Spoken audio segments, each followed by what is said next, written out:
In here, please.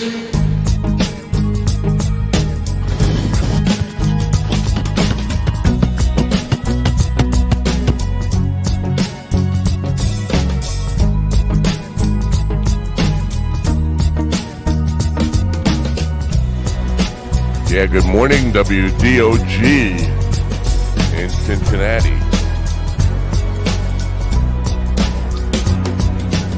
Damn good coffee and hot. Never hot enough. Wake up, America. You've got a dog that needs walking. That's right, sunshine. Just put on a big pot of strong coffee and get ready to type your little hate mail with your opinions about kumbaya and flat earth insanity. Stand-up comedy? You want stand-up comedy? Well, we've got sit-down comedy. It's time for Coffee with a Dog. You make me laugh. I've been doing my Willie impersonation there. You like that? My Willie impersonation. You gotta see it visually. It doesn't help on the radio. You probably can't tell how good this is. But here's my Willie impersonation. Huh? Pretty good, right? You gotta see it. Oh, that's damn big coffee and hot. All right, guys, knock it off over there with the man. Ooh, I think that was a little bit of a sour note on the end. I don't believe I've heard that go in and out like that before. Something new. Anyway, good morning. What is it? It's Tuesday, October 24th, 2023. You a fan of the Blue Angels? They're going to be going over the house today, just in honor of this show today. We got Scott Cartvet, who is a Blue Angel pilot. GD wants to jump in. Look how quick. We're not letting him jump in yet, Shet. I have some things to say, and then we'll bring GD in. I don't know. Maybe he went from, I don't know. Anyway, he went from, I don't know. I've been typecast, and we'll get to that a little later. One thing, I suck at this, obviously. One thing I suck at most of all with this is what you don't get on this program, which is a good thing if you're a listener or a viewer.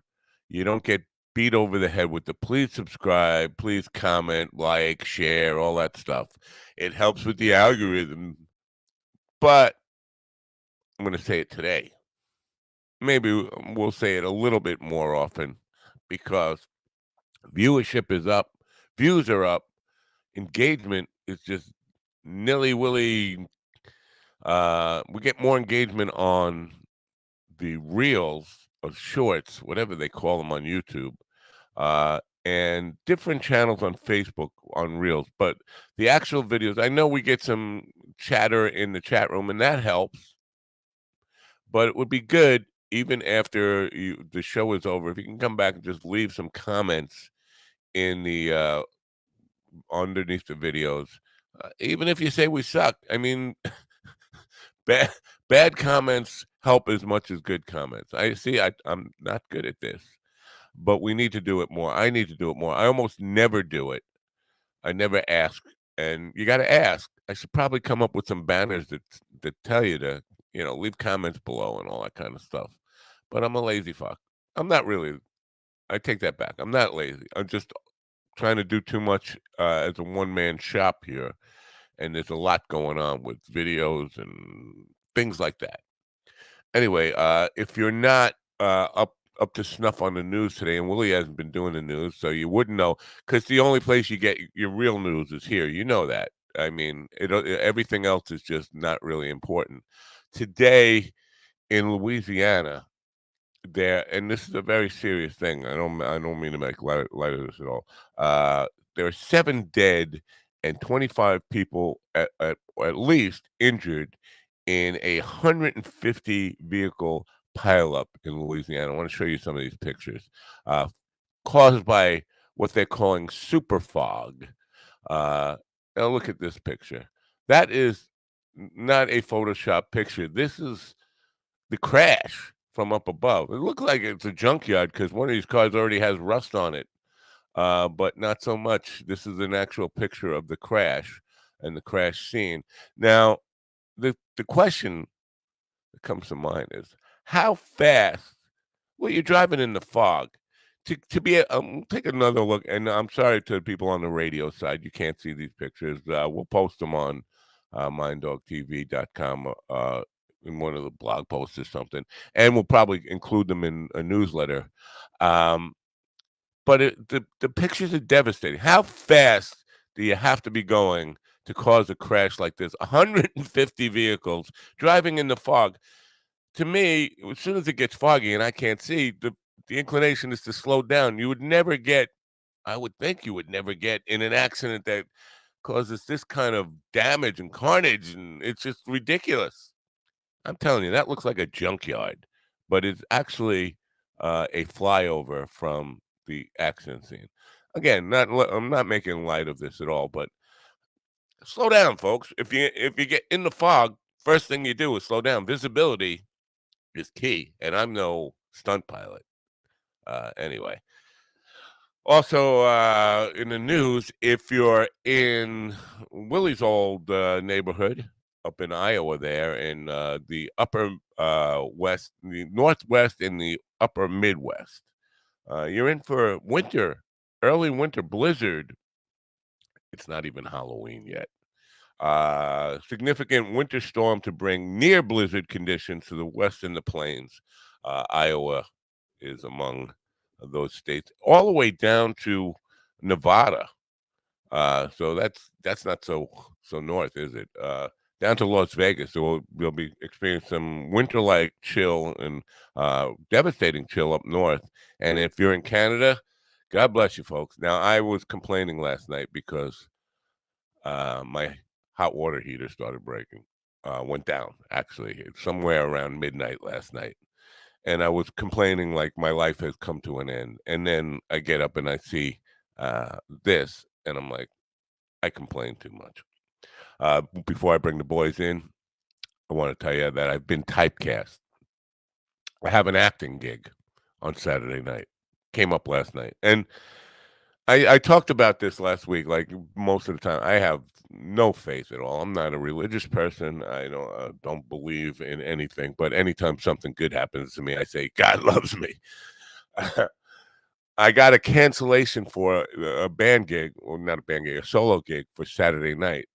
Uh, about 5 o'clock last night, and I was just thinking, damn, I can't stand to be home on the weekends. I should be out performing, and then this cancellation ruined my whole weekend. And especially with everything that's going on here in this house that I've kind of talked about with being invaded by an alien force. Um, so I was just like, devastated. Yeah, I bumming myself out again. My little problems in the world are devastating to me. Like, I'm not dealing with 7 dead and 25 people injured, at least. I'm just dealing with I got a gig canceled, but I got a gig come up. So, "Can you act?"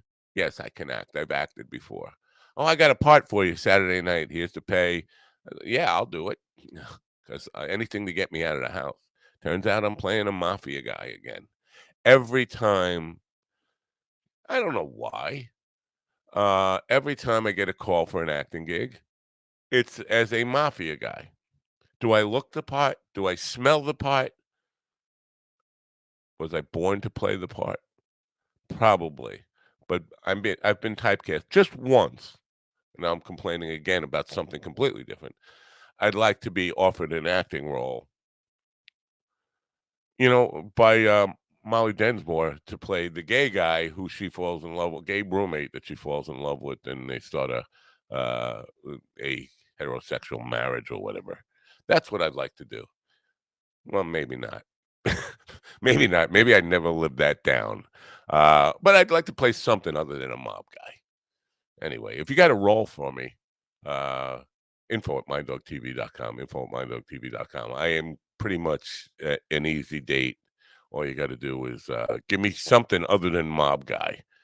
and as the way it's been described to me, and I have not fully read the script yet, and rehearsal is tomorrow night.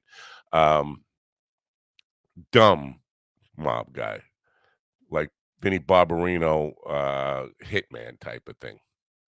If you don't know Vinnie Barbarino, we'll look up Welcome Back, Kotter, John Travolta's first television role back in the 1970s. Anyway, let's bring in the men. The men. Well, I call them boys, but if I call GD a boy, I'm going to get in big trouble. So I'll call him a man. Good morning, gentlemen. Good morning. How are you? Willie, every day you're in a different background, different atmosphere. Oh, do we have to do? Hey, I like to change it up a lot. Yes. Mind dog coffee. I don't always drink coffee, but when I do, I get the shits. Mind dog coffee. Yes, we do. What a relief. Despite what my brother says, this is very strong kick-ass coffee. And when I say kick-ass, I mean dump-ass coffee. You have the whiskey barrel blend, right? Yeah. Oh, Yeah. what did I say? Oh, is that what you wanted? Uh-oh. I think so. What'd you send? I think the breakfast blend. Oh, my wife's going to be so disappointed. Isn't that what your brother just complained about? No, he got the light. He got. Oh, okay. Well, she might be okay with the breakfast blend. I'm gonna have to send another one. I'll send her. I'll send her the whiskey barrel. I'm sorry, I forgot. It was just. Right. I'm overwhelmed. I can't take it anymore. No. Hey, throw a sticker in. Throw a Mind Dog coffee sticker in with it, and I'll just throw that sticker on this cup. That way, we don't have to buy. Oh, yeah. we could just send you a Mind Dog TV cup. Oh, okay. Well, I'm trying not to cost more here. Yeah, no. Well, that's why, I mentioned we don't do enough we do promotion, we run commercials, but we don't do enough self-promotion here. Please subscribe, like, comment, and all that stuff. It helps with the algorithm. The things that are kicking ass this week are Dr. Jelly Rolls. Yeah. Just funny. And we haven't even gotten to the best part yet where he starts to talk about the women's fingers deals and all that kind of stuff. So stay tuned. It just keeps getting better. Just keeps getting better. I don't know how I'm going to keep up, because if he does one of these every week, I mean, because those things I don't trust Opus Clips to just come up with relevant reels that actually. So you got to chop it up yourself. So I got to chop it up myself, and that's a bit of work. So I spent some time last night doing that, but it's worth it. But if he does one of these every week, I'm going to be consumed with just and part of the problem is I laugh too hard. The laughing takes an hour just to get over the laughing fits. It's funny because my wife and I watch it and we don't laugh. We actually are just praying the whole time. We're like in total worship. I mean, we're like full of the spirit. I don't know where you're getting this laughing stuff from, you heathen. Oh, wow. Well, wow. let before we talk about the laughing stuff, while we're talking about the laughing stuff, before we bring in our first guest, we meet our first guest. Let's time to play comedians who are funnier than Tom Segura. Oh, great. Oh, I played the wrong thing. Did I play the wrong thing? Man, see this? Comedians who are funnier than Segura.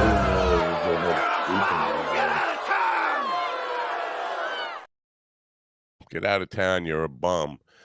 Today, you know what? It's time to let him off the hook. We've had some fun with this, but today I want to honor our very own William Conway as a comedian. Thank you, sir. You did actually mention. Oh, you just muted yourself. Willie's muted. See, that's part of the brand, and this is why you're still muted. You're muting yourself. You remuted yourself. I didn't touch you. I pushed it. I pushed it. Am I talking now? And you're excited. Yes, and your excitement because you were honored for being. I am honored. I'm very honored. This is such a high honor day because, wow. Well, and Gee, I know are you okay? Are you? Willie's crying. GD's crying. He's No, I'm happy for him. I'm happy. Okay, I'm happy for you, William. I'm happy. I am happy. That means a lot coming from you. It really does. Don't I look happy? I'm happy. Yeah, you look happy. I You am should happy. clap your hands. Well, I'll clap my cheeks. How's that? Huh? Ooh. I'm happy. Now you're Oh, speaking my I'm happy. language. I don't know. He seems a little angry. Maybe No. you know, if you want to be funnier than Tom Segura, there are comedy Classes. courses. Yeah, you Yeah. could take on creativelive.com to help you improve your comedy writing and all that kind of stuff. And they have a 70% discount for people like GD who actually want to be funnier than Tom Segura one day. So check him out. It's time to unleash your creative excellence. Dreams won't work if you don't. They never happen overnight, and they rarely follow a straight line. Excellence is a result of the hustle, consistently pushing to do better. And success looks different for everyone. CreativeLive.com charts paths and tailors content for students, but they also encourage independent thinking and exploration. Go outside of your comfort zone. This is just Who knows? corny You might actually like it. B-roll. Right now, in you this can spot. get up to 70% off through this exclusive offer for Coffee with the Dog. CreativeLive.com has site-wide sale for Coffee Talking with the about Dog this spot, I don't listeners. Save up to 70% off. Go to minddogtv.com and click on the link on the homepage now. Oh, and I didn't fix this whole darkness thing that we're dealing with at the end of that spot. I got to tighten that up just a little bit. Anyway, Willie's excited about this, our first guest today, and so am I. I don't know if GD is. He's still a little angry about this whole slight. No. I am good. Okay, Scott and I go way back. Y'all probably don't even realize this, but I taught Scott a lot of the moves that he has now back then, way back. Really? Scott and I. Look, okay, I'm gonna let y'all in on a little secret. Okay, Scott and I started off like this. Okay, this is our first training ground here. Scott and I, and a lot of you don't realize this, but if you pull these back, okay, they have the exact same action, but you have to have something flat. Okay, look. Oh.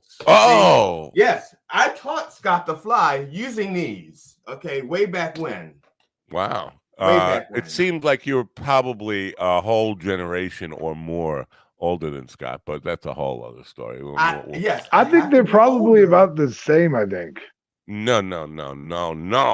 GD is older than me.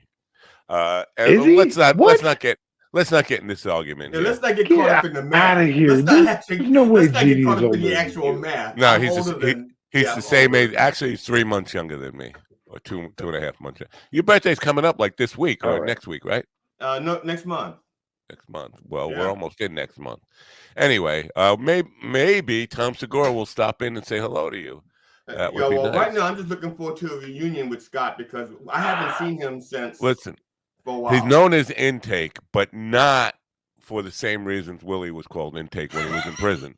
That's right. It's a whole different different thing altogether. Scott Carteret was a Scott. I'm pronouncing that wrong. I know because I've heard different newscasters say Carteret. Well, I don't see an A in there. Carteret was the Navy's first commanding officer of the only F-35C stealth strike fighter squadron in U.S. inventory, Strike Fighter Squadron 101, based in Elgin, AFB, Air Force Base, Florida. He's now doing stunt work in movies. He's got a book out. Let me show the book before we bring him in really quickly. Where's the book? Here's the book. It's called Full Throttle, and I can't see the subtitle there because I'm blind and old, like GD. But he's here now. I think it's from. See, you're young and you can't even from the read Blue it. Angels to Hollywood stunt pilot. Stunt pilot. Yep. Welcome in, Scott. From Blue Angels to Hollywood. Yeah. Scott, welcome. Good morning.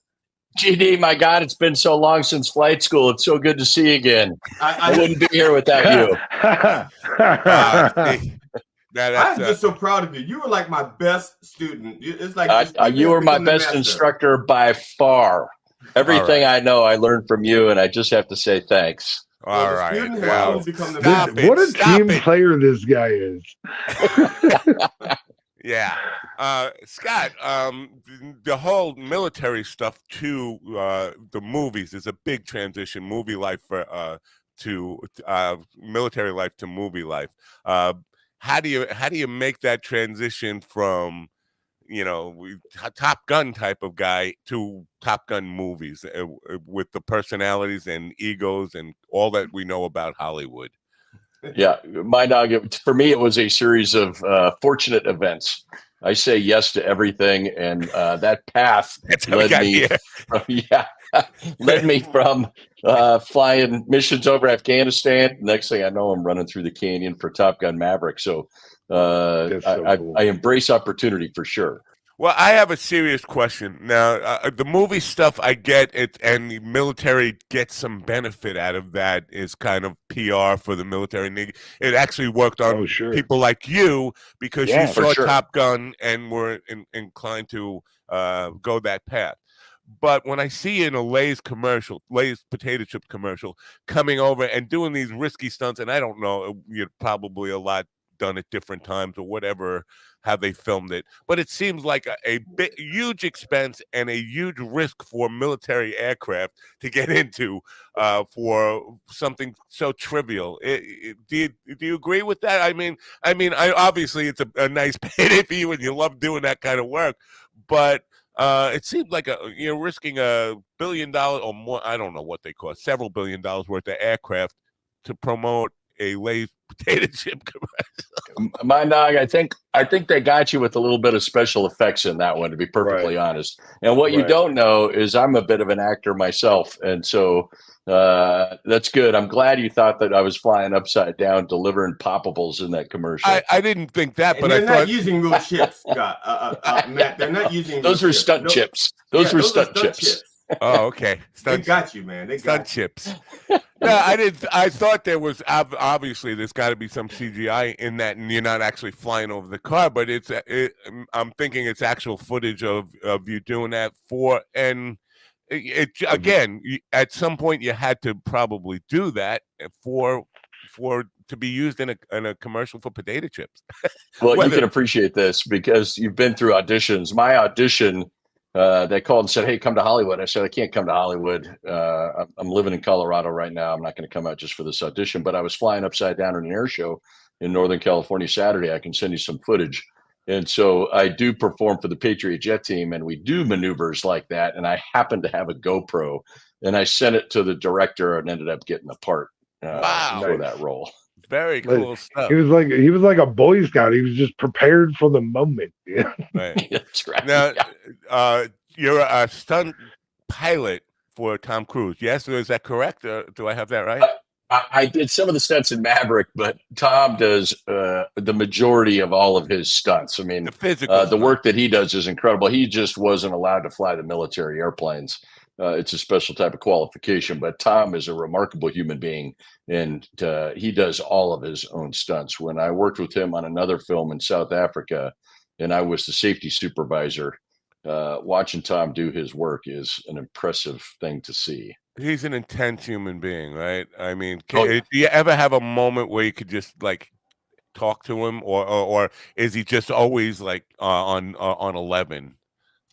Well, he's always on 11, but I'll tell you the great thing about him is he listens to the professionals that are around him, and he's willing to take in information and learn. And he's very gracious, and he's very thankful for the things that he has done and been able to do. And he says thank you a lot. It was a great takeaway for me. Wow, very cool stuff. Now, you're a safety coordinator on an upcoming movie, correct? That's correct, for a movie that comes out this summer. What does that entail? Being the safety supervisor? Yeah. When Tom hired me, he said, "Yeah, no problem, Scott. You just have to keep me alive," which is great. And my wife, when she dropped me off at the airport to go to South Africa, she said, "Hey, have fun in South Africa. Don't kill Tom Cruise." So that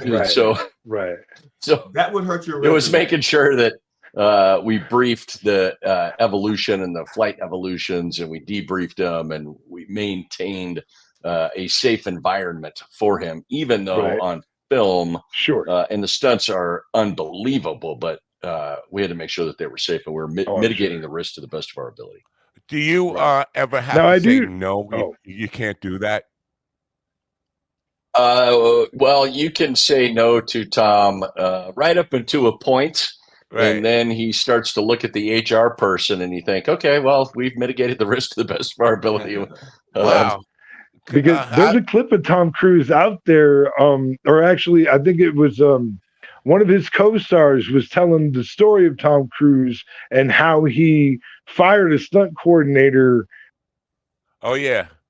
Yeah, We well, just that's lost yeah. Willie. I know what he's saying though. Basically, the stunt coordinator said, "No, you can't do that." And basically, the solution was to hire another stunt coordinator. Yeah, it was always more collaborative than that. I mean, we would sit down, we'd see the particular shots that we wanted to get, and then we would talk about the positioning of the photography plane, where Tom would be, how we'd get the shot, where the camera would be, and ensure that all of the safety practices were in place. And so we did a lot of walkthroughs to make sure it was right. Right. I know Willie's really excited to talk to you this morning. He's done a lot of research on you, and unfortunately, in Grants, New Mexico, right now, people are waking up and stealing his Wi-Fi signal. It So, sucks, bro. Yeah, It sucks so bad. The one FYI. Wi-Fi signal there. yeah, right. That's what I said. Like, what Yeah. is it? Population 3? That means 2 other people are waking up right now. When Just you were for a the- kid, I'm assuming you love roller coaster rides and things that would make me sick. Honestly, I am still an obscene adrenaline junkie. I really am. I When bet. people say, well, what do you do now that you're not flying fighters? Anything. Side-by-sides, Can-Am, Polaris, off-road motorcycles, jet skis, wave runners, anything that gets the juices flowing a little bit. Did you ever experience motion sickness in your life? Like that kind of... No, I didn't. I think it's a physiological gift, actually. I'm I sure bet. it is. I bet. 'Cause for me, it's roller coasters were, and I kind of make an analogy to life with that. I'm like on a roller coaster where you want the ride to end, you're getting pretty sick of it. Well, to correlate it, you guys, I can see the guitars in the background. You're talking about being musicians. I can't do that, but the skill set I have is not barfing. No, So, I appreciate that. You haven't heard my music. You haven't heard my music. Yeah, that could do it. That could That's true. And possibly you do should, it. if you heard his Yeah. comedy, you would be That's true. Yeah. No, his That- music, my comedy. That's yeah. Right. That's enough to diffuse any gag reflex. Oh Now, my goodness.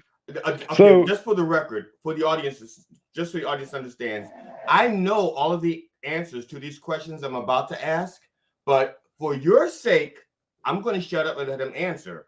So, Scott, are more than one pilot, or can 2 pilots have the same nickname? And what happens if 2 pilots with the same nickname meet? Is there like a vortex, a rip, a tear in the time-space continuum? God, I can't imagine 2 intakes.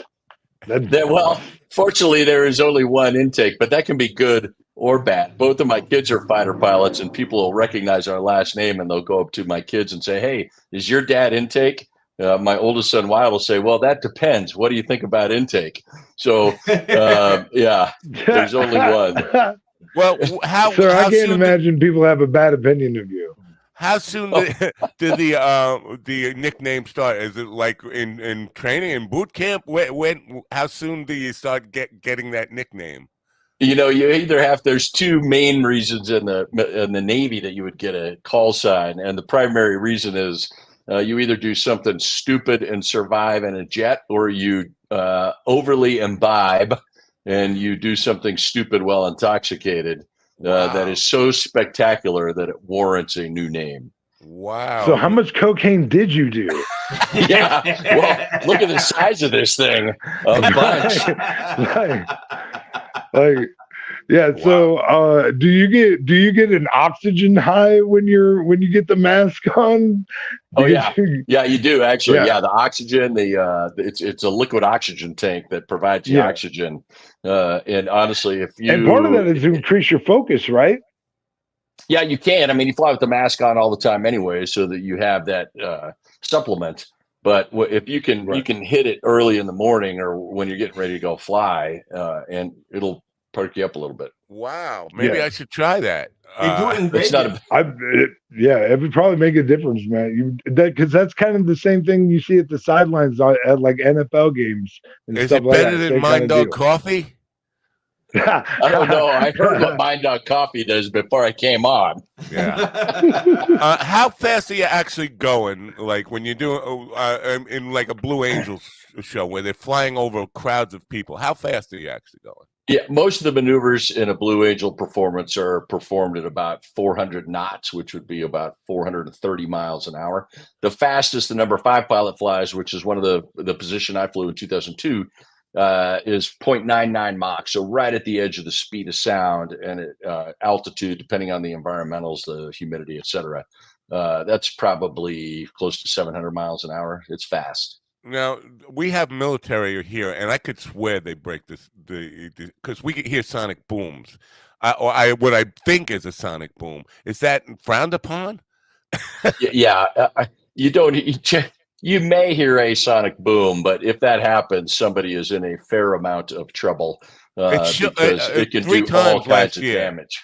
3 times last year, it shook the house. I mean, it totally shook the house. And it was like, what's going on? Earthquake? No, just jets flying over.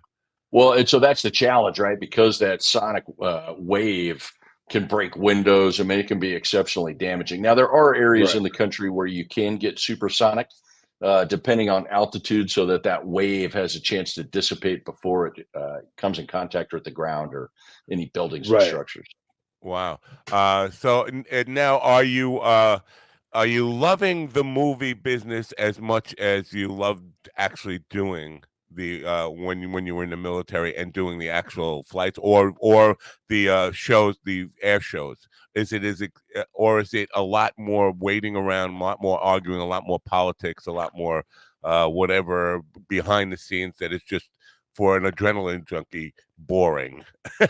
You know, it's interesting that Lay's Poppables commercial that I filmed. We were out in California filming it, and I was in my fighter getup for 8 hours getting ready to film the shot and then do some of the voice work. And that, no kidding, took 45 minutes. And then it was a 2-hour drive back to LAX and a flight back to Colorado. And it ends up being 8 seconds, or not even. Yeah, when the commercial came out, my wife said, "God, you could have done that over the computer. I mean, it would have been pretty fast." Yeah. It's so crazy. But honestly, I'm a glass half full guy, so it's pretty hard for me not to have a good time wherever I am. All right. Well, with the name like Intake, I thought you'd be like a glass completely drained out guy but times have changed. Yeah. Times have changed. No, I have a lot of fun. And so, Intake actually came because of my big nose, and I take in more than my fair share of air. But, they'd call me super intake. Mega intake. Yeah. Yeah, he gets his money's worth of nitrous oxide at the dentist. That's what the deal is there. That's just one big deep breath. Yeah. Now, Scott, again, for you people out there, I do know the answer, but this is so that you can learn this. Why do they call them dog fights when dogs cannot fly? Why not like a bee fight or a gnat fight or an eagle fight? An eagle fight. That would sound cool, right? Yeah. Eagle fight would be cool, yeah. Yeah, eagle fight. Maybe we should change the verbiage of that. Generally, in the fighter community, we'll talk about getting in the phone booth because it just means that you're in the fight. You're in close proximity, three-dimensionally, and someone's going to win and someone's going to die. And so it's a knife fight in a phone booth is what it turns out being. Sure. I have a question. I don't want to turn this too serious, but yesterday there was a news thing that went across my screen about Turkey sending an aircraft carrier to the Middle East for what the conflict that's going on there, and they said that a strange looking aircraft on the aircraft carrier. And I was like, strange to who? Strange to me, yeah, because I'm not in the military, but you would recognize anything Turkey has, yes, or any other military. If you saw their planes on an aircraft carrier, you would be able to identify them or not? I will put it this way. There are threats of other aircraft carriers around the globe. The United States aircraft carriers are the queen on the chessboard. And I'll throw down the gauntlet and say all other aircraft carriers from other countries are rowboats. And they're welcome to the fight. Yeah. Bro, wow. Bro, dude, that's such a fucking boss answer. Thank you so much. Well, Thank you so much. well, And honestly, that's the reality of it too, because and even like all the military operations that this dude was, I don't know if you guys know this, but like it was like that was air combat shit that won those conflicts. So like dude, you're a legit hero in my opinion. I'm honored to like be sitting with you for real. I did have a question about the F-35 though, and especially lingo or whatever. So would you call the F-35 the Panther or the Lightning? If I had the choice, I would probably call it anything except the Lightning. I mean, I get the general strike capability, but there's got to be something better out there. If I Okay, had so to you don't like choose- the Lightning 2 association with the F-35? Yeah, I mean, come up with something new, something different. There's so many Cool. other lethal, cool things out there, right? Like the eagle fight and the Right. dog fight, right? I mean, if Yeah. you're gonna have this stealth airplane that can whoop butt on everything else and give it a cool nickname. The Fighting Falcon, the F-16, as a sidebar, it was called the F-16 Fighting Falcon when it first came out. But Fighting Falcon is so lame that they just started Right. calling it the Viper, and then they essentially Air Force named it to the F-16 Viper. But the Navy guys still call it a Fighting Falcon just to poke the Air Force guys in the face. I'm going to put you up on top so we can show the book and cover me here a little bit here. Yeah. Full throttle. Now, writing the book. What the book is a memoir. Is that fair enough, or how would what? It's twofold actually. So my dad fancies himself a writer. He was a submariner, and I would always tell him the stories of combat in Iraq and Afghanistan. And he said, "You got to write this down. You got to write this down." And he came down with dementia about the same time that I was involved with Maverick, and so I did it to get it documented. And people were really interested in the Maverick and why I have been able to do the things that I have done in my life. And so it's my journey with the highs and the lows and some of the tools that I use to be successful and have the adventures and journey that I've had. Interesting. Your dad was and a you do submarine quite guy. a bit of speaking too. Oh, sorry. No, it's just interesting that your dad was a military guy, a submarine guy. So that was also an inclination before you saw the original Top Gun. You already were kind of military inclined. I never thought of joining another service. People said, "You wanted to fly. Why didn't you join the Air Force?" And it never entered my mind. I always knew that I wanted to join the Navy and I wanted to fly airplanes off of ships. And was fortunate. Yeah, because he wanted to look cool at the bar when he was wearing the. No, I'm a naval aviator. Yeah, like that's right. That's swag. That's the swag. Of there's a little bit of swag to it, just a little bit. Yeah. The dangers of landing on an aircraft carrier. Obviously, it goes right more than it goes wrong. But it's every time you go up there, it's probably a risk, right? Or am I wrong in that? Well, they push the accountability down to everybody on the flight deck. So you could have somebody who has didn't graduate high school with a GED, but they're trained and they have the same responsibility as anybody else on the flight deck, and that is to keep everybody safe. So to say that things go right more than they go wrong is a little bit of a misstatement, because it goes right 99.99999% of the time. And when you have 30 airplanes, 30 jets on the deck, helicopters, Osprey, E2s, propellers, and the fact that we are as safe as we are with 6-7 aircraft carrier units deployed around the world, it is world class. That's why I said the others are just rowboats. Yeah, and it's surprising to hear you say that the accountability goes to the people. So with all your training, you're putting your hands in the life of somebody who might not have graduated high school. That's what it sounds like. All day, every day, for sure. But we have trained them to the level so they understand the expectation, and we hold them accountable to that expectation. So knowing that somebody's like people's lives are on the line, millions of dollars of equipment are on the line.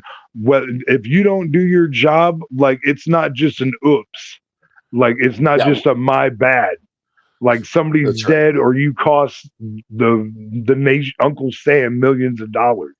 So like that's like pounded into you in a whole different way. Absolutely. the dollar amount. I'm getting philosophical here, but the dollar amount is meaningless compared to life. In life, putting somebody's life in your hand. Unless it comes out of your pocket. Then Right, the dollar well, amount matters. Right. Yeah, no, the military gets pretty bitchy about its dollars. No, I understand that, but I'm just saying that which is an incentive. They say like, which is why I'm only an instructor and not a pilot, because if I mess up, it comes out of my pocket. I can't afford to replace a plane out of my pocket. I can't imagine the Navy not chopping that hair right off of your head. Yeah, no kidding, right? What makes you think they haven't tried? No, I have Scott. Who is being honored by the flag behind you? The one right behind me was actually given to me as a plank owner as the first commanding officer of the F-35 unit. So the other officers in the wardroom gave me that flag when I left VFA 101, the Grim Reapers. And so it was quite an honor. It was my last command in the Navy, worked with an incredible group of people on an incredible aircraft and standing up the first stealth unit. So that's the one behind me. FYI, people, I still have the scar from when Scott saved my ass in a bar fight. Like 12 years ago? Was that like 12 years ago? I'm glad you remember that. Yeah. I was only blacked out for like maybe 45 seconds, but I came to just in time to see you save my ass, and I will never forget it. Never. Well, I took care of the other 7 guys while you were out, so it was my pleasure. Seven guys. The girl that hit me, that girl that hit me sucker punched me, okay? She sucker punched me. It wasn't a sucker punch as much as it was a scrape.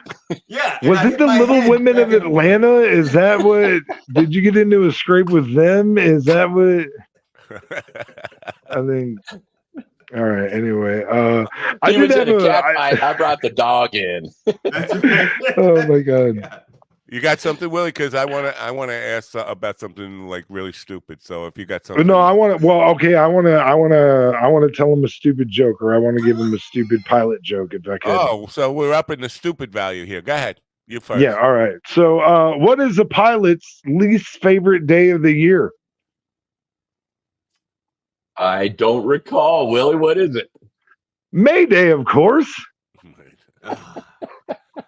Wow. Yeah. Wow. Well, I mean, a pilot does not. You don't want to use that word. That's the last word. I get it. Mayday. Let's find out about that joke. All right. This comes on a day when we honored you as being funnier than Tom Segura, and then you deliver that. Wait, I'm getting called Tom right now. Doesn't take much, is what I'm saying. Yeah, okay, that's the thing. That's all right. Stealth fighters. I said it was stupid. I know.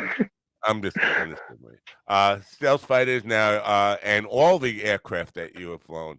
Have you ever seen a UFO?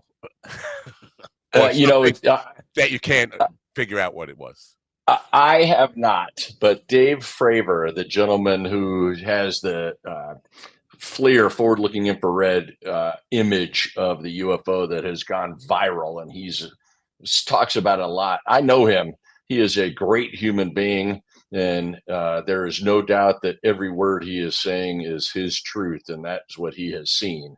But personally, I have not. And if Dave tells that same story when he's almost blackout drunk. Dave and I have talked about it many times, and his story never changes, no matter how much he drinks. So, but in light of what you said earlier, that our aircraft carriers and our military are heads and shoulders above everybody else, and I'm paraphrasing. If you did see one, would you assume that it was from another world, or could it be from another military, another country's military that we don't know about? That's because you seem to indicate that they're playing with paper airplanes, so that would rule that out. That if you saw something like that, or he saw something like that, would rule out another country's military. Yeah. Yeah, I guess what you're talking about is any sort of air vehicle that maneuvers outside of the realm of aerodynamics. Right. And in that case, I am not sure that it would come from anywhere in this world if something like that existed. Right. How's that for Senator Cartfet's answer? Is that vague enough? Yeah. Well, no, And that's fair too, because like the F-35 would be considered like the top of the line aircraft right now, fighter jet right now, I'm sure. Correct? Would you? F-22, F-35, F-15, F-18, F-16. I mean, we've got Right, and that all of only the top goes airplanes. like right, but the F-35 only goes like 1,200 miles an hour. I think is its top speed, like Mach 1.6 or something. Right. Is the top speed of F-35 somewhere around there? And it moves like an airplane. Like, and we're the talking about stuff that does confines. way more than that. Yeah, that does things that don't make any sense, which is why they seem like an unidentified flying object. Not sure how it's doing what it does. Right. And now, go ahead. You got more? Go, Willie. Yeah, I was going to ask, what are your thoughts on destigmatizing reporting of any encounters? Because, like, so you haven't had encounters yourself, but there's a lot of people in years gone by that have had encounters that didn't want to say anything because it could cost them their career immediately to speak up and say something about what they saw. Yeah, I don't know that it would cost them their careers, but as we have ribbed each other just in the four of us, right? If you're going to go into a ready room and put the flag on the hill and say that you saw little green men, you're probably going to get a little bit of grief. Sure. Little green men, for sure. And who says they're green? I don't know. But again, I think gray is the yeah. I live in an area that is surrounded by military. We have a nuclear submarine just across the water from me. We have Air Force Base just to the south of me. And I see things all the time that just don't look like normal plane stuff. And I call them UFOs. And I don't think they're necessarily from another planet. I think what the average person like me sees all the time can be easily explained by guys like you if you could actually talk about it and say, well, that wasn't from another planet, that was us. But you can't necessarily do that, right? It's like because some of the stuff we don't want other countries knowing about. I think the drone movements, they can, when you see drones, they move very differently than a traditional flying object. And so if you saw those at night in the distance with the light, right, and you're just seeing this light make some strange moves in the sky, I could see how that would be a little bit perplexing. Right. And just a little bit more, and then we'll let you go. I appreciate you getting up early and being part of the program. Now, the book, being an adrenaline junkie, sitting down and writing a book, I'm thinking that must be torture for a guy like you who was action oriented and needs to always be doing something thrilling and all that kind of stuff. Writing the book, was it a good experience for you? Was it what I'm thinking it was, like monotonous? Well, I was an accountant out of Pepperdine, so any writing is a little bit tedious for me. But ensuring that the story could be told in a way that anybody could understand what I was describing in regards to operations in Iraq or flying an air show, over San Francisco, but also technically accurate enough that my fighter peers could read it and that it stood their test of challenge, if you will. So that was the hard part, to make sure the story was written correctly. Right. Sure. But I think it came out pretty decent. I've gotten some nice comments on it. I'm sure. Willie's wife ordered it yesterday, I believe. No, and like as soon as I looked into you at all, I was like, dude, I'm getting this book immediately. Like, there's no way I'm not like for real. Are you doing book signings, or are you're touring bookstores and all that kind of stuff, or would that stuff be torture for a guy like you, who again is an adrenaline junkie, self-described? No, I don't mind that stuff at all. Like Willie said, the book. 20% of the proceeds go to the Blue Angel Foundation to help prevent veteran suicide. And I do a lot of speaking for the Blue Angels Foundation, where the speaker fee goes to the Blue Angels Foundation. So corporate training, awesome. And it's my time to give back. And so the book, when companies buy them and I come speak for different organizations, I do a lot of book signings at those events, and I'm happy to do it. I mean, what an honor if someone comes up and asks you to sign your book. That's humbling. Well, thank you for your service. I totally appreciate that, and I think a lot of people. I mean, we say it all the time, but people, I think, really lose sight of the fact of how much you guys give to us, and we probably wouldn't have a country if not for people like Yeah. you. So, Yeah. thank you so Thank much you. for that, and thank you for being here. We wish you good luck with the book. Now the movie. I have one quick. Can I ask one question? Yeah. Well, give me 1 second Oh, here. The okay. movie you were doing in South Africa, is that completed yet? It is not completed yet with the Screen Actors Guild on strike. Sure. That Yeah, has is delayed. that's still going on, right? It is, yeah. Yeah. Oh, so it's probably not going to get completed anytime in the really near future. So, I mean, it sounds like they're getting closer. yeah. Well, you got a question, Willie? Go ahead. Yeah. So you've lived like such a high intensity life, like high adrenaline, high intensity. What do you do to relax? I joke. That's a great question, Willie. I'm a little bit of a light switch, right? I'm either on and full on, or I need to decompress, turn the light off, and just chill. I travel a lot, going to speaking engagements, and so I love the fact that I can just on an airplane. I have nobody can contact me. I don't sign into the Wi-Fi. I just watch a movie and be in that moment and let my mind kind of rest. Traveling in an airplane, so you let someone else commercial air is boring to you. Yeah, I could see Joe Pitt has a bit. He's got a bit about pilots, and he's like, talk about pilots. That's not a hard job. How hard could it be? First of all, you see when do you see a bus driver walking down the aisle greeting people? You see pilots walking down there. Yeah. Oh my God, I forgot about that. I've heard that. It talks about commercial airline pilots are super respected. People have all this respect for them, like what a hard job it is. And he's like, that's not a hard job. First of all, you got a co-pilot. Does a stand-up comedian ever have a co-pilot where things aren't going well? You take it. My jokes aren't landing. You go for a while. That kind of stuff. The guys like you, maybe I shouldn't ask this. The guys like you kind of look down on the coziness of the airline pilots, commercial airliners. Thankfully, the majority of airline flights are pretty benign.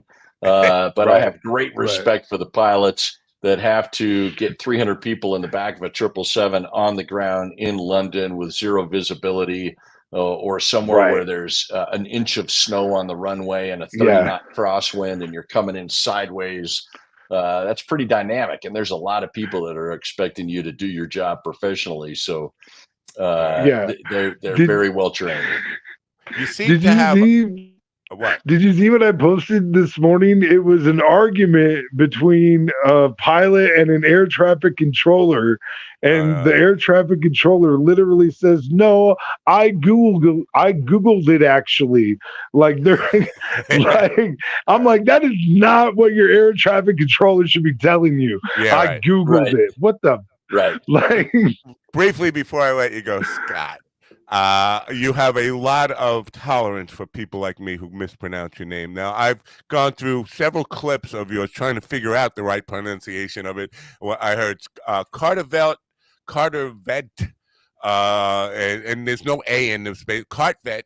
How is it actually pronounced, and why do you seem to just not care how people pronounce your name? I will generally say standard spelling because it's spelled with a lot of consonants. And the Cartvet is the most common mispronunciation. There's no L in it. Cartvet.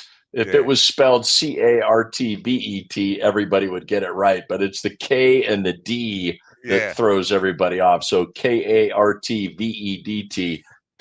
just makes everybody. I appreciate that, but I've noted that you never take the time to correct anybody, because I heard several people say Cartervet. And I was like, well, there's no A in there. And Willie and I were discussing it last night, like, what is the proper pronunciation of this? Anyway, it's been great having you here. We wish you good luck with the book and keynote speaking. If people want to know more about it, they can go to ScottCartvet.com. It's spelled SCOTT. I've got to do this for radio. KRTVEDT.com. Scott, thank you for being part of the program. It's been an honor and a pleasure to have you here. And have a great day. Thanks for seeing I appreciate it. Thank y'all. Bye for now. Was that as thrilling for you as you anticipated, Willie? No, it was great. It was all, and he even like he got. I saw him on other newscasts. He's very suited up and proper, but like we're not like that, and Yeah. so he was laid back, collar like dude. It was awesome. It was Yeah, awesome. no. He I was so kind of cool. I was expecting him to go with the flow, and he seems Oh, like he a totally very did. accommodating guy with an understanding of the different personalities. Because I saw one guy who was just like an over the top, flamboyant movie reviewer guy, and he was talking about the book, and it just seemed like, and he was very accommodating to him. So, cool stuff, man. Yeah. You don't meet a guy like that. We don't certainly have guests like that all the time. We have authors. I don't think we've ever had anybody. We've had military people, but we've never had a fighter. No, yeah. I mean That, that dude, bro, yeah. bro. Except for GD. GD has experience. Obviously, we didn't know about. Anyway.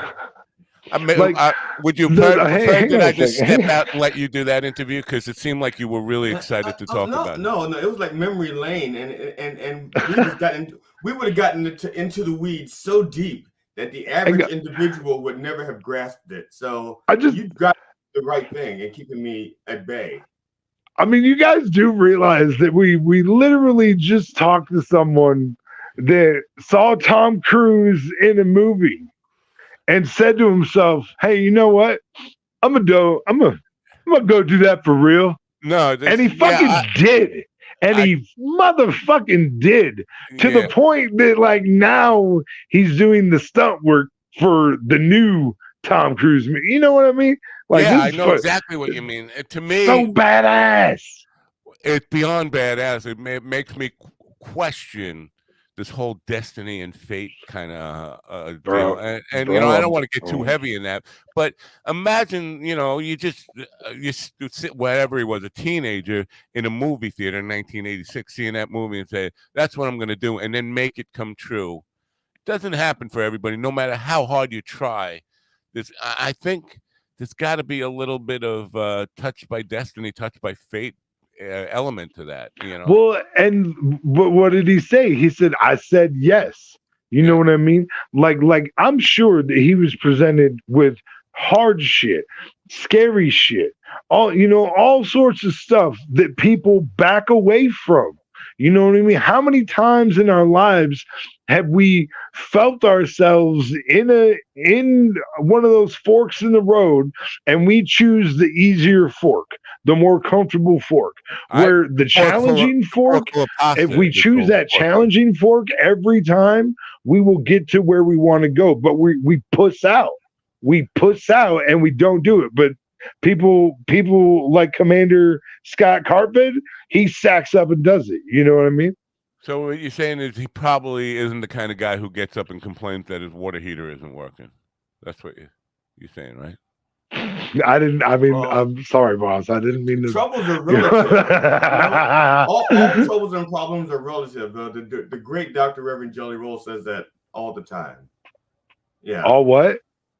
All problems and troubles are relative. You can't just discount your troubles because my relatives bring the problems. That's the problem. I knew that was coming. I fucking knew that was coming. 100%. Without a doubt.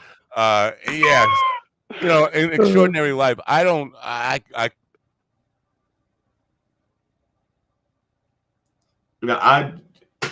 did a bit not too long ago about how the area where I live, we had a huge storm go by, and it knocked out like 30 telephone poles, and we were like in darkness out here for a week, except for like in my neighborhood, we were out for like a few hours. Wow. But I lost a shed full of tools worth thousands of dollars. Okay. Now they flew away. The wind just ripped it up and tore it away. Wow. Okay? Now, I was complaining that I lost my shed, and then I drove around the neighborhood, and I'm seeing people who lost like telephone poles and fallen on their houses. And then I went back home and I said, I should not be so, I should be a little bit more grateful. But then I thought, but damn it, those are my tools. I still have to replace them. Even though I haven't used them for years, I might want to use them again one day. Yeah. So right, but the perspective is right. But being able to put it in the perspective that other people also have much bigger problems. You know what I mean? Like, not that you don't have problems in it, but it just. I think that it helps you see. Okay, well, what is the next step I need to do to get past this? You know what I mean? Yeah. All we're trying to say, Matt, is the struggle is real. Okay, the struggle is real. What you're going through is real for you, baby. But you got to put the hustle behind that muscle. That's right. You're suffering, baby, and it just come out and admit it. That's all. There you go. There's no shame in it. All right. Damn it, it's your water heater. That's your life, baby. I think he's channeling Rev for some. You guys are too close.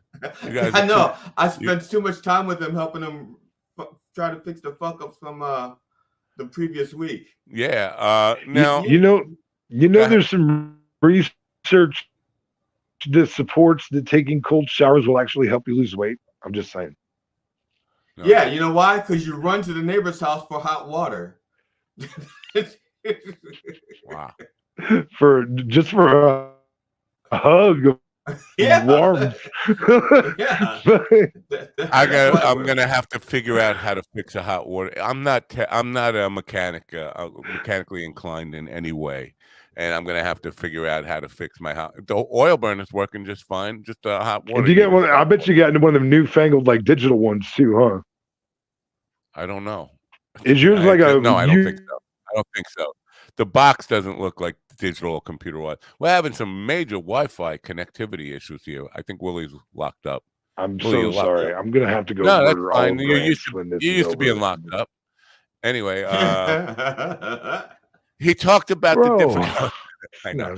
He talked about the difficulty of landing in limited visibility.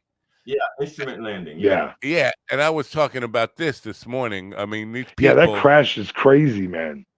That's insane. Like right? what was it? 150 cars or 170 cars? Something like that? Pile up. 150 car pile up. At least 7 dead, 25 injured as of this morning. Yeah, you would think that people would slow down and it wouldn't, like, you wouldn't have an accident that bad. Like, if it got, like, I can't imagine that the fog descended or came upon them so quickly. Right. The minute that's just, I mean, a number. A number of people are being reckless for that to happen. It sounds callous and cold-hearted to kind of point these things out, but all of them in 150. I mean, not how many people had to just say, "Fuck the fog. I don't care. I can drive. I drive as fast as I want, as fast as I usually do. I don't care. I don't care if I can't see." I mean, not taking any account for what might be happening ahead of them. Right. It's kind of bizarre to me that would even. I mean, happen. Honestly, in a heavy fog like that, I wouldn't even get on a freeway. Are you kidding me? Because, like, I don't know what kind of asshat is still going to be going God knows how fast when they can't see their fucking hood ornament. Yeah, friggin' A, man. I get it. So yeah, and what can you do when situations like that happen, other than just send your condolences and all that stuff. The one thing that I did question, and I'm wondering about this, I don't know if you can see this picture. Does this look? I mean, look at the carnage in this picture. If you can see it, Billy. Yeah. So you said something about you're talking about that rusted out car. Yeah, the rust on the one car. So my guess is that the fire burned to a certain degree that caused the oxidation. Because that is kind of like the center point of all of that. It looks like, in my opinion, and so I would say that was probably the hottest point of the fire. And that could cause the oxidation and make that rust look happen. But look at the carnage in this picture. Now, it looks like at least 1, 2, 3, the tractor trailers in here. There are probably about 10 cars. It looks like all of them burnt up. Right. For 7 people to have, only 7 people. And you don't want to minimize the death and tragedy here. Only 7 people to die in a picture like this. Wouldn't you assume more? Well, I would. I mean, they were probably able to get out. It happened instantaneously. It probably happened like, let's say, 1 or 2 cars have a collision. They get out. They're not in the car. Then they're on the side of the road talking. But their cars are still there because insurance company says don't move the cars. But other people are going, I can't see. So 2, 3 more people hit. Now they get out the car and they're on the side talking. They left their cars there. And meanwhile, other people are still driving in the fog and they don't see the cars yet because either maybe the cars are disabled. They don't have lights. Nobody put out flares. And people haven't slowed down yet because they're stupid and they're people. And so it didn't happen like within 30 seconds. I'm pretty sure it took like an hour or so for all those. That's a really good question. Yeah, I that's a really good question. I would be very curious to know what was the time frame between the first like accident and then when the final car crashed. That's a very good question to know what that window was like. Like how long were people not paying attention and not giving a fuck? Yeah, and could it have been, just mishandling on the ground of the authority and ambulance crew and paramedics and the cops on the scene that made the situation. 150 cars is a lot. Heavy fog like that should be treated just like snow, really. Like when it gets really snowy in the Midwest, they shut the fucking interstate down temporarily until it gets to a reasonable, like they get out there with the plows or whatever. They're going to put that to the test. They're going to definitely put that to the test this week. I'm going to say, I witnessed an accident where a guy just drove off the side of the road. I was in my work vehicle, and the guy just drove off the side of the road, and it started to be like a fire. And so everybody pulled over to try to help the guy. I made sure I got ahead of all the other cars because I knew the emergency crew was going to come. And I wanted to be able to get out when they need me. So I pulled my car like 200 feet down the road, grabbed all my emergency gear out my van, and then I ran back. And then once the emergency crew showed up and boxed everybody in, and I wasn't needed, I just pulled the fuck off. And I mentioned that because smart. I mentioned that because the first time that happened, I wasn't that smart, and I pulled over immediately where the problem was, and I immediately tried to help with my fire extinguishers and stuff. And then I realized I was being boxed in, and I'm like, okay, you guys got this, right? Here, keep my fire extinguisher. I ran and moved my van, So it took a while. I'm just saying some of these people could have moved further instead of trying to help like moved further down the road and been out of the way if they wanted to help. Like I said, it doesn't happen in a vacuum. There's a lot of stupidity to go around there. Yeah, because I mean, like, especially if you don't have the forethought of those things beforehand, if you don't put that stuff in your head, like it's not something you think about in the moment because you think about just, but now, like your previous experience taught you, hey, I'm gonna be much better served if I go up here, But that's a good life hack for humanitarian service. Now, Elliot McConnell wrote a song about this, actually called "Getting By," and it's about an accident where they were just like getting by the accident. No, it is. No, it's not. I listened to the song. I listened to the song too. It seemed to be about getting by in life and right. That's part of life. You see the accident, and instead of stopping, you get by, and then you can help. Okay, if there's some way to get them on the show, we can ask them. They're going to be on the show in like 10 seconds. Well, in more than 10 seconds because we have to play a commercial first. Oh yeah, get them. Ask them. See who's right. Let's put a bet. Put your money where your mouth is, Mr. Mustache. No, stop. Whoa. Jeez. No wonder Tom Segura hates for that. Wow, holy smokes. No. Well, I think it's time to play the comedians who are funnier than Tom Segura again. Just pick another one out of the hat. Naked Wines. You guys know about Naked Wines? Yeah. What do you know about them? I don't always get naked, but when I do, it's because I've been drinking Naked Wines. Well, actually, it has nothing to do with getting naked, and I don't know where they chose the name Naked Wines from, but it's really about cutting out the middleman. It's about stripping costs. Yes, and it's serving the industry and the consumer in a way that's a win-win for both. The guy who did the voiceover, drop dead sexy voice, man, and there's some real subliminal sexual content in here. So we have to put a warning. If you got kids, lock them in a closet, put them on chains, whatever you do, beat them. No, I'm sorry. Don't beat your kids. I'm just kidding. But In front of other people. It's cheaper than Ritalin. Naked Wines is on the phone right now. Cancel that sponsorship. Naked Wines. Just buy some. Invest. It's $34 a month, and they say $40 a month, but there's a special for Coffee with the Dog listeners and Mind Dog TV listeners. Naked Wines. Welcome to a better way to buy wine. NakedWines.com is a customer-funded wine business. We don't just sell wines, we make them happen. Since launching in the UK in 2008, Angels have helped us invest in over 159 independent winemakers in 14 different countries. That looks good wine. Turns out, it's better business for everyone. Our winemakers get to sell all of their wines and make a living. We make the same margins as everyone else and have a lot of fun along the way. And as a wine drinker, for the $40 a month you probably would have spent on wine anyway, you'll get wholesale prices. You can be sure that all of our wines have been lovingly made by a talented winemaker and stripped of all the costs that add nothing to the flavor or quality of the juice in the bottle. Support independent winemakers. Get better wine in return. With the support of 300,000 wine drinkers, we fund talented independent winemakers up front. This way, they get to spend all of their attention on making you the best wine possible. World-class wine, direct from talented independent winemakers. A better deal, up to 60% off market prices. A better way to discover tasty new favorites with over 2 million reviews from wine drinkers like you. Become an angel Wine today. drinkers like me. Get started by visiting minddogtv.com and click the banner on the homepage now.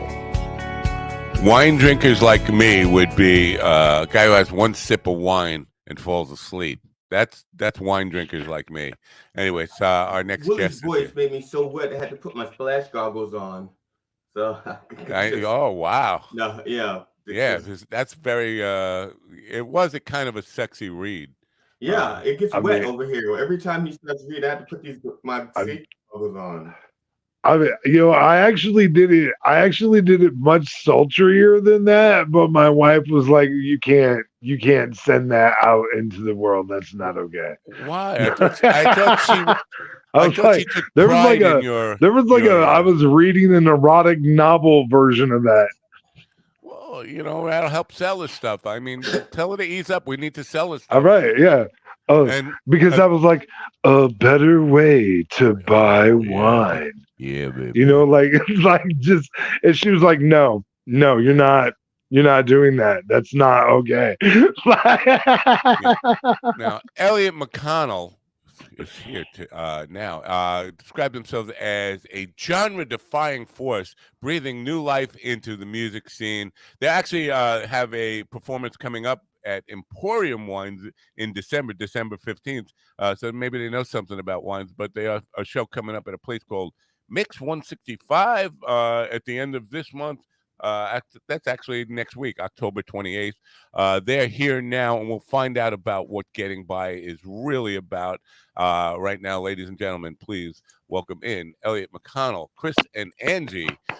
Good morning, folks. Hello. You've liked the show so far, what we've seen. We're entertained.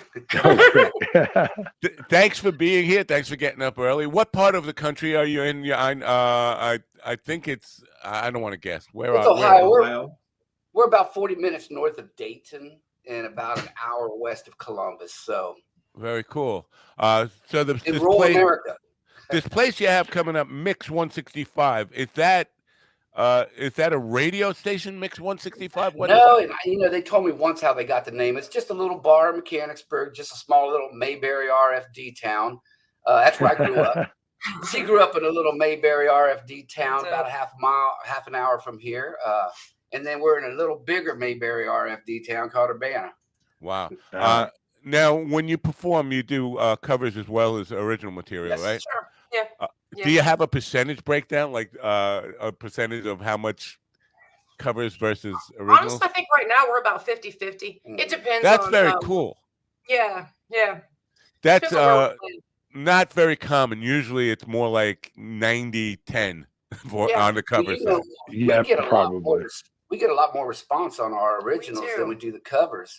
I'm and sure then you we do. do the covers. We kind of do them our own way. You know, we go to the basics, but every now and then she'll put a whole different vocal, little pizzazz on there.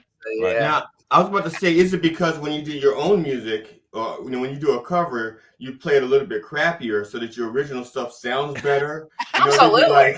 You'd be like, wait a minute. It's like the first band of a concert, you know. Let's keep some of the lights away from them, not dim the sound down until the main act, and boom. Right, like instead of an E flat, you like maybe E flat diminished ninth or something in a chord, and you're like, they're like, I don't remember that. What's that version of I always say it's a sus 57. We don't know. I play by ear. Ooh, now, what? You don't use your fingers? I'm impressed. Yo, that's a good one. No, you know, the teeth too. Sometimes, you know. Oh man, Hendrix style. Yeah. I like that. Now, where does the name Elliot McConnell come from? You're Chris and Angie. Who's Elliot? Angie used to be Angie Elliott. I used to be Angie Elliott. And when we put this thing together, okay, the two names. But then we got married, and we thought, no, we can't go McConnell. Sounded like an ambulance chasing law firm. I was confused because the name Elliot as a first name generally Elliot, and I thought there's a play on that in this, but it was her maiden name. Okay, a lot of people. That's very cool. Very cool. So. And we figured we'll just keep the name. It's almost like Jethro Tull, you know. Or, or which one's Pink? You know? No, it's a good flow. And you know, it's always a good thing if people are curious enough about your name that they'll ask about it, because then they're likely to remember it. Like, it's not something I will forget now because of that, because it made me curious about it. So that's good, good marketing.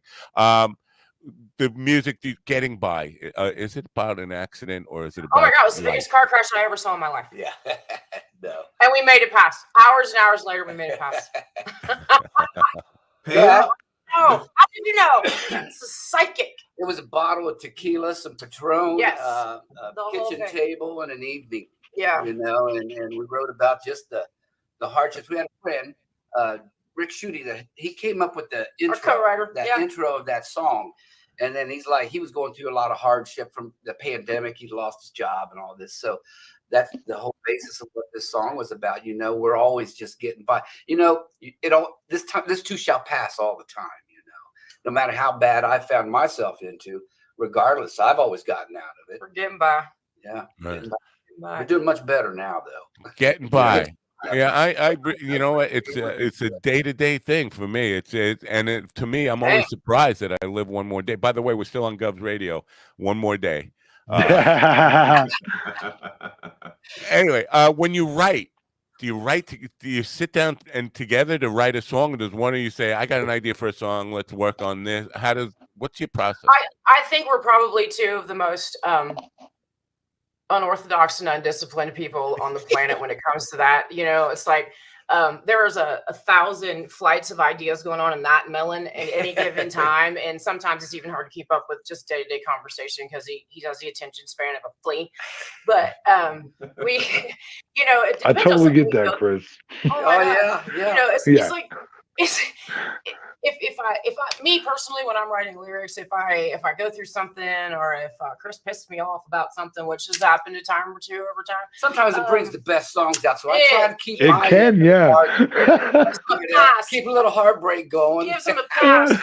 That's so, oh God. He comes up with a lot of the melody and that part of it. Yeah. He can crack that stuff out on demand. I've never seen anybody like it. Now I'll write a lot of words, but then mine's like quatrains off of Nostradamus, you know, since he has to sit there and stitch them together. What the hell was that? I don't, you know. Bleed my lust. Wow.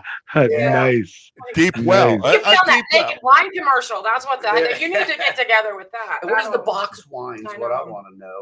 Wow. We're getting by. We can't afford the bottle. Right. Yeah. I was an Arbor Mist dude for a long time. Wow. Arbor Mist. I can. Yeah, say that. that was the cheap wine in high school Yes. for Yeah. sure. So this idea of genre defying now in the music industry doesn't like that, right? They They don't. They want to be able to put a label on you, and so that they can market it in a way that whatever you have a devoted audience that likes this one kind of music, and if you're too diverse, then they don't know how to package you. So is that something that you? Because it seems if you want success in the music business, the smart move would be to just pump out everything that sounds the same. got a delay, So but is it? I'm assuming artistic integrity is more important than financial. Well, we're older. I retired a year ago. I did 43 years aerospace engineering, and I've been playing music in bands for 53 years. I was 10 years old first time I picked a bass up in a band, and Angie's been at it since she's like 4 years old. She's been singing, in churches and stuff like that. That's where that kind of southern little country thing comes out in her, that gospel sound. Yeah. So, when we started this album, that was one of the questions that they were telling us, what genre you got to put in. I don't want to be put in a box. Yeah. Our album that's due out late November, early December, it's got a variety of genres in it, but you can still tell it's us. With this voice, it's easy to put it all together. Right. So, I feel like we've been influenced by so many different things too. And I don't know. I think the majority of people don't listen to one type of music anyway. So, our experience with the people that's heard what we have on this album has been, they like the fact that not every song sounds the same. Not everything is exactly the same, but we're not so far out that we're out, That's the disconnect between the people who are the gatekeepers of the industry and the actual consumers. I don't think that the people who are signing the checks, making the deals, greenlighting projects, know or care about what people really, because I think you're right. I think a lot of consumers, people don't want to listen to every song that sounds the same. I saw a thing, a meme on Twitter yesterday, AC/DC saying, people say we have 11 albums that all sound the same. I said, I take exception with that. We have 12 albums that all sound the same. So maybe they like all sounding the same, but I don't think most consumers want that when they sit. And I don't think people listen in album form like they used to. I think it's singles and mixtapes and I don't think so either. Not so much. That's interesting you say that because we're getting ready to release this album. We're going to release our second single, which is the title track, "Crazy World." And I'm like, part of me is like, well, why don't we just keep pushing singles out? Because I feel this album's good enough just to throw singles. We've written enough songs that we could do 9 albums or 12 songs an album. So, and the material just constantly comes. We bleed that stuff. It's almost problematic sometimes. You got to try to figure out what you want to put in a project. But it's like, which child do you leave out of the car for this road trip? Well, it depends on who we're mad at the time, I think. There's 6 kids between us. It's a rowdy. I'm just saying the songs, though. You're trying to pick the songs. It's like, which song, which kid do you leave out the car on the road trip? Way too much child abuse on this episode. It's a tough decision. We muddled over that a long time to figure out what the first 12 songs are going to be. Might have been some heated discussions. A couple times. I've walked out a few times. I won. Yeah. When you perform and when you record, first of all, in your live performance clip, I've only seen one. It's a cover of Fleetwood Mac Dreams. You're playing bass and Angie's playing keyboards. Do you play with a full band when you're out performing? Yes, we do both. So there are a lot of venues that are a little bit smaller. They like the duo vibe that we bring. And then when we do a bigger place that can tolerate some loudness, we'll put together a full band and go do that. We had a full band before, and it wasn't Elliot McConnell. We were another name, and the pandemic kind of killed that. Those two, the drummer and the guitar player, are old enough to be our kids, So they were scared to death of this pandemic, but we were right out elbow to elbow, and and calling out some bars. Ain't none of us getting out of this gig alive. Nice. You can't tame us. Keeping so a that's band. what brought the duet together. Yeah, keeping a band together is harder than keeping a It is hard. marriage together. Hard work. Yeah. The band I'm currently with, we've been together 25 years, and I was counting up the bass players and drummers that have come in and out of the band or played with us at any time. The number of drummers was over 117 last time I did the count, and that was at least 12, 15 drummers ago. Yeah. So it's a constant, and the economics of it. You can see how people, want to be hired guns, so they're in a band, but they also have to take any other gig, and then you have to get substitutes and all that kind of stuff. Really hard thing to do.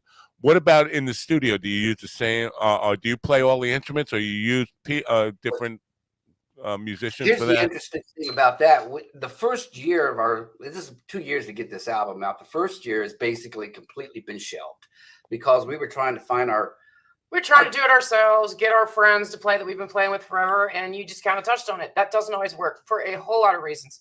So we found ourselves studio musicians, the studio folks, and I think we have found the perfect combination of individuals right now. Guitar player, and what we do is Angie and I will go in. We got my old drummer, Kenny. We got a steady drummer. Yeah, so we lay the basic track down. The main thing we're trying to get out of that's just a good drum track. But 90% of the time, we keep the keyboards and we keep the bass on it. Angie will throw a scratch vocal later. She'll lay that down. Then we send the stems down to a guitar player down around Cincinnati. And we give him total creative freedom, and it's like he's right in the vein. Yes. I love what he did on Getting By. The guitar player, the lead playing on Getting By is really impressive. Wait till you hear the rest of the album. Oh yeah, his name is Elton Clifton. Elton Clifton out of Cincinnati. Oh my God, that guy is a beast. And our producer JD Harris, he throws the Hammond B3 in there, or some cello, or synthesizers, and. So these songs, we are birthing them out, and then they just develop. Some of them are a little rowdy, and some of them mellow themselves out when they get older. More mature of a song. Right. So we don't know how the songs are always going to end, but so far we've not been disappointed.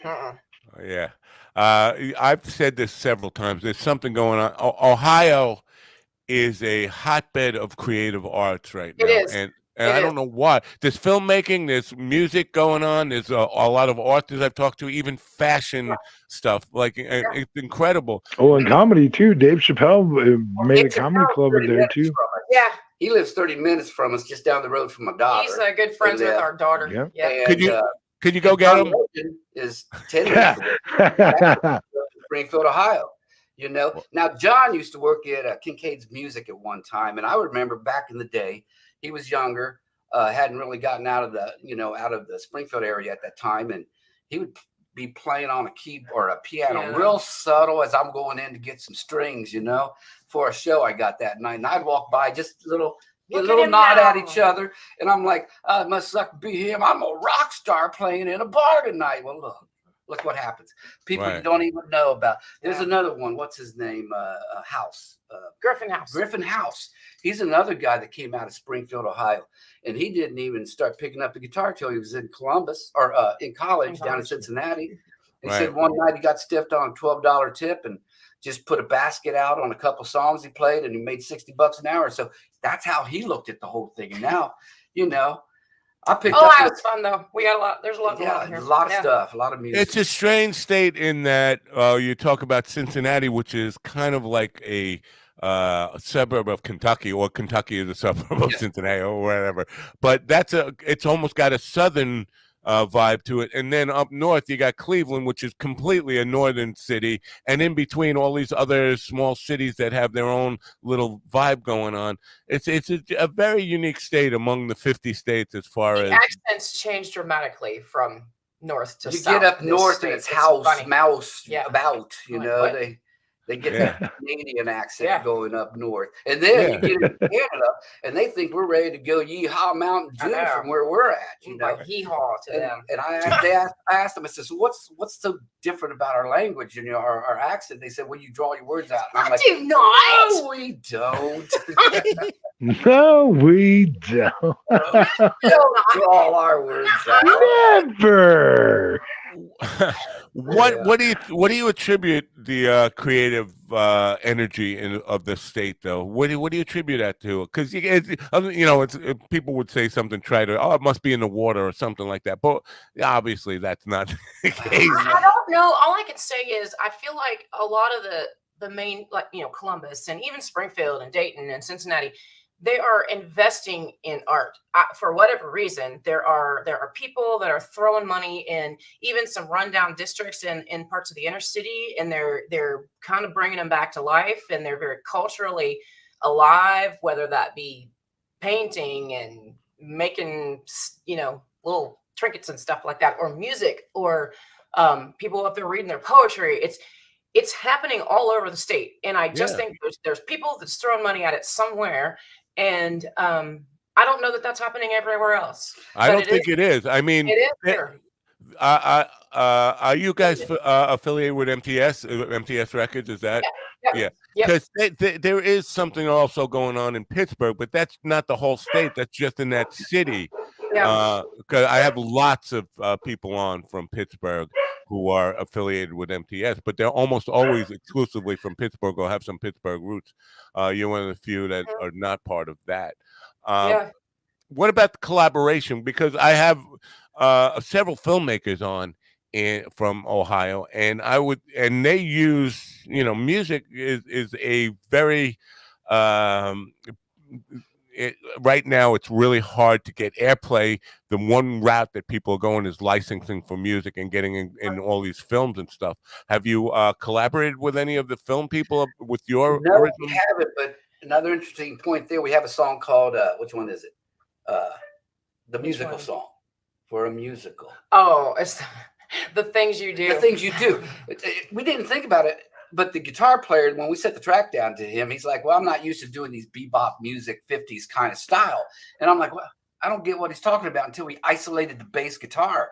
And it's like, now we can't listen to that song without thinking we're in a soda shop on a Grease movie or a hair movie, and that the girls and the guys, fighting. Write it like that on purpose, but it did sound. It'd be a great music track for a musical. The other thing too, Michael, MTS, they sometimes will have opportunities. He's connected, and so we've had a couple things come at us. Our stuff hasn't been finished yet to participate, but at least like I've got a commercial looking for this and this and this. And don't give it to me if it's not 100% match. Right. So we're seeing them. Yeah. One of the things that baffles me is a lot of the people on the MTS catalog get fans from the most remote places that you wouldn't expect. Are you getting a lot of? Yes, we've got a lot of hits from Israel, and they got some shit going on over there. So, like, I don't know why they're listening. They're just getting by. I don't. Ukraine, Netherlands, Germany, the UK, all over Europe. Well, we're on rotation down in South Africa. I know. Yeah. Over there, Taiwan place. I mean, it's amazing. I got people going, they listen to country there. I'm like, well, they listen to us. That's got to be very satisfying. They know that your music is making it all the way around the world in different places like that. Never dreamed that would happen. We thought at first we were going to try to do this ourselves and use those music aggregators that everybody has access to, and then nobody hears because you kind of have to have an in. And then we came across MTS and joined up with them, and not all distributors are created equal by any means. Yeah, so that's how that stuff's getting out there. He's wonderful. Well, we're gonna get you on Mind Dog Radio, and no worries here. You actually it's a full sync station, so all your music gets your rights are covered, and you get paid for every stream that people play. But we'll get you on Mind Dog Radio too, which is around the world. Basically, I'm wondering if. And Ohio is probably unique in this too, because so many different cities that you have different stations that sometimes might step on each other signal wise. But is terrestrial radio a thing anymore for independent artists? Like, do you feel like an urgency or any need to really be on terrestrial radio? Do people even listen to it? People find original music that way? I think there are some local, like, battle of bands kind of stuff that might go on, and you might get featured on a local radio station that way. But I really don't feel like there's a lot of return on that effort. You know what I mean? Sure, it's cool to hear yourself on the radio and a local radio and go, hey, that's us, you know. I'm not going to turn it down. Yeah. But would I exhaust all my efforts into trying to make sure we get there? No. I think it's yeah. Yeah, it's a different day. Yeah, it's so weird. I grew up on radio, and that's the way we learned about new music. Same. But in those days, and I'm definitely dating myself here, is from Abraham Lincoln's class. But radio stations were wide open, and you could hear a variety of music on a station, and you know, hard rock, country, southern rock, all that kind of stuff mixed in on one station. Now you have it where 6 companies control all the terrestrial radio. Yeah. And they definitely don't want to highlight independent music or any of that kind of little stuff. old people like us. Well, I tell you what, you know, in that vein, we're not willing to compromise too much of what our values are and what we believe in, how the music needs to come out. It's not we're established, you know. I've retired. I've had a career. She's got a little bit more time behind her to go, but you know, she's executive levels on things. So you robbed the cradle, is what you're saying? I did. He did. We're not desperate. In your 20s, you know, you're willing to do anything. Yeah. And we're not. And we don't have to. So there's a blessing to that. You know, if we was to only stay local tomorrow, that's it. You just stay in Urbana or Champaign County. I'm fine. I mean, our lives are but we're ready to plentiful. Go wherever it takes us at the same time. You know, it's right. Yeah. But you know, I think, you know, that's probably one of the best positions to be in as a creative person, at a point where, like, if all we ever do is this local stuff and it's just this chill, okay, great. But if we get the bigger stages, fucking awesome. Like, Absolutely. to have that mindset is really, really valuable. And we don't have, it gives us a little bit of leverage, you know, because we don't have to bend over and take it from anybody. To pick, to choose, It's like, I'm flattered, no thanks. Yeah. And we've done that. We've walked away. It's a nice position to be in. Yeah, we have. Really? That'll be another song. I have a creative question for you. You're actually using other musicians as well, so this may not be quite apropos, but what does that word mean? Basically, it means I took a couple of college courses. But the music, have you ever reached a point where the music in your head is beyond your own technical ability to perform it? You know what I'm saying? So you can hear it, you know how it should sound, but when you put your fingers to it, it's like, I'm not good enough to play that. No, not for me. No. Get out of here. It's been on the opposite for us, actually. We've had a song that we thought was just basic, that, you know, through our producer and his little toys that he's never got the opportunity to use in a record, we've given him freedom.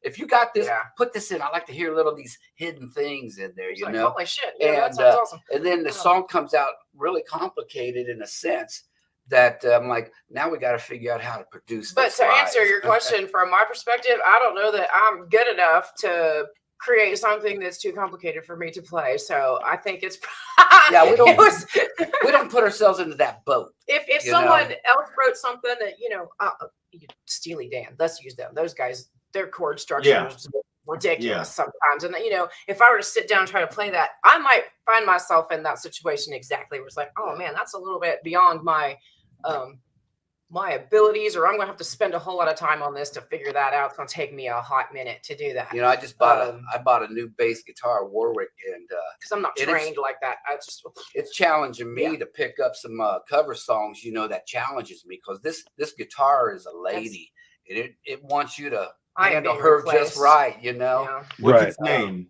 How many guitars do you have? Which one's your favorite? And which one's your favorite? And how do the other ones feel about that?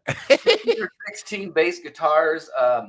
What I've discovered is that usually every iteration of a band or something that I get involved in, now it's going to be a record. I buy a guitar for that. So I got Rickenbacker 4003s that I've had since 1980. I don't get rid of nothing. I've got, you know, the Gibson anniversary special, and then a Thunderbird. Right now, I'm playing that Warwick. Before that, it was a Fender fretless. I went 2 or 3 years fretless. I love fretless. Yeah, so yeah. Don't require that. Yeah. You know, that sound, that movement. And now, I'm do you do double bass? Do you do double bass also, or just electric fretless? One thing I think that was really cool, because he just picked up the fretless a few years ago, and then that's all he played. And so when we were working on this album, and we had met the guy that was playing studio guitar for us all that time, we met him out one night, and they were talking about his bass riffs, because he's a very free, tasty little riff kind of a bass player. But Eldon was like, he was shocked. He said, "You're telling me everything you sent me is on a fretless?" He goes, "There's only one other person I've known that I could not tell that it was all on a fretless." And he was astounded, which was kind of fun. It's the player, not the guitar, you know? Yeah. So, well, I'm confessing, a while ago, I did a CD with a band, and we had a track that we did in 1982 that we wanted to put on the CD, and the bass player had hit a bad note, and so we never released it because we could never get back in the studio and fix it. And so this is like in 1982 we did this. In 1992, I go into the studio. I have a totally different bass. I have a fretless bass. He had a fretted bass. He had a Gibson. I have a Yamaha. And so the engineer said to me, "I just want you to play that whole verse on the bass." So I had to play it like my bass player did in 82. I just had to do the fingering like him, the notes. Yeah. The engineer had the sound down so that my bass player, who has perfect pitch, could not tell where I started playing and where he stopped. Oh, wow. For that verse. I mean, that was the all engineer. That was not me and my technique. But it's like I said, my little fretless bass here, by the time that engineer was done, I sounded like my bass player, who was an orchestra symphony bass player. Yeah. You know, there's a funny story about, because you're talking about notes that are imperfect in recordings and all that stuff. And one of my favorite songs of all time, "Long and Winding Road" by the Beatles. It's overproduced by Phil Spector, the original version, but the bass playing in that is atrocious. It's not Paul McCartney, it's John Lennon, and he's high on heroin at the time. And I never noticed, because the song is so good that I never really focused on the bass part. But I watched the video analysis of it, and they just isolated it, and they were looking to it and like, what note is this? Is this an E flat or a D? You can't really tell because he's not playing either. And there's a lot of that throughout the whole thing. It's a 6-string bass, and Lennon was not a bass player. I got that very model bass. It's got those little toggles. I actually bought it because of that. Right. I haven't played the damn thing once yet.